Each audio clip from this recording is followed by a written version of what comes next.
और नारायण के पास केवल प्रेम ही होता है। तो जो भी नारायण के पास पहुंचने की कोशिश करेगा उसे प्रेम जरूर मिलेगा। भाई रज्जू राजा बैठे हैं, हमारे बड़े अच्छे मित्र हैं, बुंदेली के बहुत शानदार रचनाकार हैं, बहुत अच्छे कवि हैं, मैं उन पर गर्व करता हूँ। मेरा प्रिय अंकित बैठा है। आइए एक छंद पढ़ता हूँ, एक रचना के एक दो बंद पढ़ता हूँ, सुनिए सीधे सीधा। कि शांति के पुजारी संस्कार से अहिंसक है, किंतु हिंसकों के दिन रात गिन लेते हैं। शांति के पुजारी संस्कार से अहिंसक हैं, किंतु बैरियों के दिन रात गिन लेते हैं। 100 से ज्यादा भूलें कभी माफ करते नहीं हैं, गलतियां गुनाहें हो या घात गिन लेते हैं।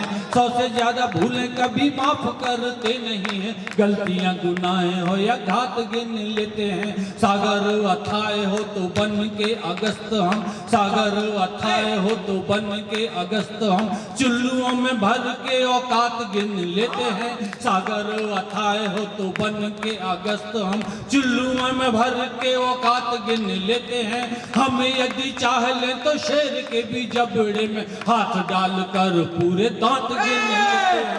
हम यदि चाह लें तो शेर के भी जबड़े में हाथ डालकर पूरे दांत गिन लेते हैं। हम यदि चाह लें तो शेर के भी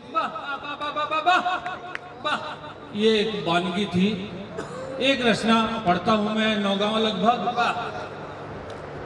20 साल हो गए हैं, लगातार नौगांव आ रहा हूं 20 साल से, और 20 साल के पहले भी 2-4 बार आया। मैं जब से काव्य पाठ कर रहा हूं 1991 से, 1991 फरवरी में मैंने अपने जीवन का पहला कवि सम्मेलन नौगांव में पढ़ा था।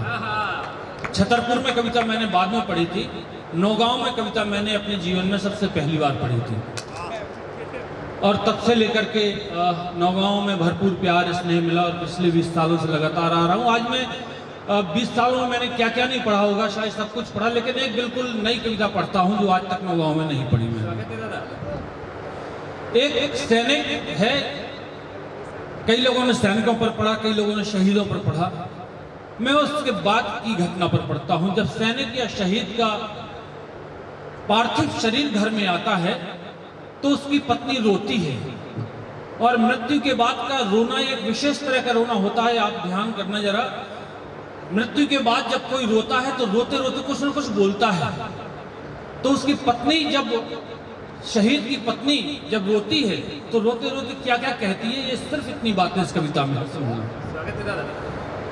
उगते सूरज की किरणों में सन्नाटा सा छाया था, उगते सूरज की किरणों में सन्नाटा सा छाया था, एक तिरंगे में लिपटा सीमा से सैनिक आया था। खेत और खलिहान गांव की गली गली खामोश हुई, उसकी बेबास बुध खोकर रो रो कर बेहोश हुई। था उसको विश्वास नहीं पर लोग सिधारी है डोली, मूर्छा टूटी जब पत्नी की सासों माँ से बोली। थके हुए वो आए हैं माँ, उनको थोड़ा सोने दो, विजय प्राप्त कर लौटे हैं माँ, घर में उत्सव होने दो। आंख मूंद कर वो लेटे हैं माँ, उनको सुस्ताने दो।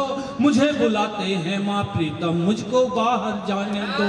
मुझे बुलाते हैं माँ प्रियतम, मुझको बाहर जाने दो। मुझे बुलाते हैं माँ प्रियतम, मुझको बाहर जाने दो। अपने बचपन के दिनों को याद करती है कि बचपन में जब गुड्डा गुड़ियों का मैं ब्याह रचाती थी, बचपन में जब गुड्डा गुड़ियों का मैं ब्याह रचाती थी, तब भी दूल्हे के पुतले को सीमा पर भिजवाती थी। उसको फिर वापस लौटा कर मैं त्योहार मनाती थी, अपने जीवन के सपनों को ऐसे रोज सजाती थी। जिस दिन बापू ने अम्मा को ये रिश्ता बतलाया था, उस दिन मंदिर जाकर मैंने माँ पर साथ चढ़ाया था। अब मैं किसको विदा करूंगी, किसको तिलक लगाऊंगी, किसके आने की राहों में अपने नयन बिछाऊंगी। अपने सपनों के प्रश्नों के उत्तर तो ले आने दो। मुझे बुलाते हैं माँ प्रीतम, मुझको बाहर जाने दो। मुझे बुलाते हैं माँ प्रीतम, मुझको बाहर जाने दो। अब घर की जिम्मेवारियों की याद करती है और क्या कहती है कि भांवर के बचनों को बीच भंवर में छोड़ नहीं सकते, भांवर के वचनों को बीच भंवर में छोड़ नहीं सकते। 7 साल में 7 जन्म के रिश्ते तोड़ नहीं सकते। 7 साल में 7 जन्म के रिश्ते तोड़ नहीं सकते। दुनिया भर के दर्दों को वो मन में ही सी लेते थे। मेरी आंखों के आंसू भी अंजलि से पी लेते थे। अभी तो उनको पुत्र धर्म का अपना फर्ज निभाना था। बाबूजी की श्राद्ध भी करना, पुरखों में मिलवाना था। ननद हमारी रूठ के गई थी, उसे मनाने जाना था। उसकी बेटी की शादी है, चिकट भी ले जाना था। उसकी बेटी की शादी है, चिकट भी ले जाना था। बाहर जाकर माँ मुझको उनके कर्तव्य बताने दो। मुझे बुलाते हैं माँ प्रीतम, मुझको बाहर जाने दो। मुझे बुलाते हैं माँ प्रीतम, मुझको बाहर। उसकी एक 7 साल की छोटी बेटी है। अपनी बेटी को याद करती है। सुबह का दृश्य है, सुबह पार्थिव शरीर आया। वो क्या कहती है सुनना। अपनी सास से कहती है कि कल सपनों में छुटकी को माँ उनने खूब खिलाया था। कल सपनों में छुटकी को माँ उनने खूब खिलाया था। सोकर उठी सुबह छुटकी ने रो रो कर बतलाया था। कल सपनों में छुटकी को माँ उनने खूब खिलाया था। सोकर उठी सुबह छुटकी ने रो रो कर बतलाया था। बोली मम्मी मुझे बताओ पापा जी कब आएंगे। मुझसे वादा करके गए थे मुझे खिलौने लाएंगे।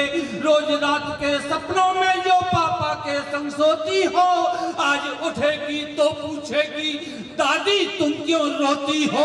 आज उठेगी तो पूछेगी दादी तुम क्यों रोती हो। आंख मीड़ते उनके शव को जब जाकर दुलराएगी, कैसे धीरज रखोगी माँ जब वो उन्हें जगाएगी। कैसे धीरज रखोगी माँ जब वो उन्हें जगाएगी। वो भी आंखें खोलेंगे, बिटिया को तनिक जगाने दो। मुझे बुलाते हैं माँ प्रीतम, मुझको बाहर जाने दो। मुझे बुलाते हैं माँ प्रीतम, मुझको बाहर जा। और इस देश की नारी का चरित्र अंत में पढ़ता हूँ, सुनना कि पूरे भारत की उम्मीदों का सहरा वो बांधे थे। पूरे भारत की उम्मीदों का सहरा वो बांधे थे। भारत माता की डोली के मेरे शौहर कांधे थे। दुश्मन के आगे माँ उनका साहस हार नहीं सकता। अभिमन्यु से योद्धा को माँ कोई मार नहीं सकता। अमर सुहाग हुआ है मेरा, 7 जन्म तक चमकेगा। तेरे दूध का रंग सूरज में अस्ताचल तक दमकेगा। मैं भी कैसी पागल हूँ, नाहक में नीर बहाती हूँ। मैं शहीद की बेवा हूँ, हाँ छाती ठोक बताती हूँ। मैं शहीद की बेवा हूँ, हाँ छाती ठोक बताती हूँ। मुझको अपने स्वाभिमान के दर्शन तो करवाने दो। मुझे बुलाते हैं माँ प्रीतम, मुझको बाहर जाने दो। मुझे बुलाते हैं माँ प्रीतम, मुझको बाहर जाने दो। मुझे बुलाते हैं माँ प्रीतम, मुझको बाहर जाने दो। और आइए, जो अभी तक इस कार्यक्रम का संचालन कर रहा था, मैं चाहता हूँ 2 मिनट 5 मिनट और आप बैठें। भाई अमित शुक्ला देश का बहुत बड़ा व्यंग्यकार, संचालन तो उसका आप देख ही चुके हैं, कहना क्या है। मैं चाहता हूँ आप जोरदार तालियों से भाई अमित शुक्ला जो रीवा से हमारे बीच में आए उनको बुलाएं। अमित शुक्ला रीवा।